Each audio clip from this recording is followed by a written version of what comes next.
नि हजुर हामी कहाँबाट आएको हामी पर सेन्टरबाट आएको आज अनि किन हामीलाई ढिलो भयो त अन्त 4 बजी सक्यो हाम्रो नकुरी नै यस्तो हो नि त उल्टा दिशापट्टि बग्ने उल्टा बग्ने है उल्टा बग्ने अरू सबैको छुट्टी भएर गइसक्यो हाम्रो भर्खर छुट्टी हुँदैछ नि टाइममा पैसा दिँदैन हो यस्तै हो नि हाम्रो अन्त उल्टा है छिटो जति बेला काम गर भन्यो त्यति बेला हिँड्यो है अनि फुर्सद छैन है कोही बेला त यसरी पनि हिँड्नु पर्यो नि त अब यसरी होइन यो कर लागेको कर लागेर हिँडेको हामी चाहिँ आज रहरले चाहिँ होइन अन्त अब जानुपर्ने यहाँ होइन फेरि है उपरा भाइ पनि हाँस्दै छ यहाँ होइन मेरो त जानुपर्ने ऊ पारी हेर ऊ पारी ऊ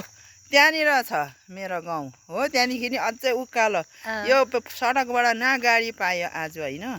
गाडी पाउनु नि छैन कसो गर्नुपर्ने अब यहाँनिर साँप निस्किन्छ अरे साँच्ची कसले भनेको कसले पो भन्दै थियो कहाँ ए यस्तो चाहिँ कताबाट जान्छ लु परबाट जाउँ न बात मार्दै जाउँ न त अन्त यस्तै छ हाम्रो चाहिँ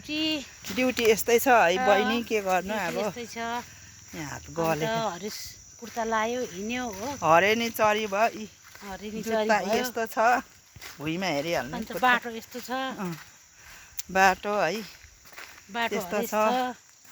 हरेस कहिले बनिने हो यो बाटो है त्यही त बाटो अब झन् यहाँदेखि म तल खोलाघारीबाट जान्छु नि शीतै शीत कस्तो बाटो छ कि अप्ठ्यारो नि ल त आजलाई यति है हामी समाप्त गरौँ सबैले लाइक कमेन्ट गरिदिनु होला कस्तो लाग्छ हाम्रो भिडियोलाई बाई बाई